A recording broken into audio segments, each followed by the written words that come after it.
How to install and set up Microsoft Outlook on a mobile device. First of all, depending on what device you're using, open the App Store or the Play Store. Once it's open, search for Outlook.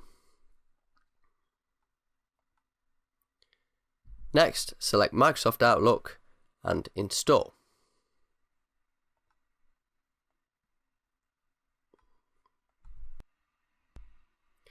Once it's complete, open up the app. Next, tap Get Started and enter your college email address.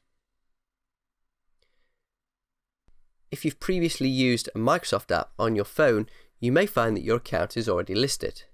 If that's the case and it's a college account, you can simply click to use that account. Once you've entered your email address, tap Go or Continue.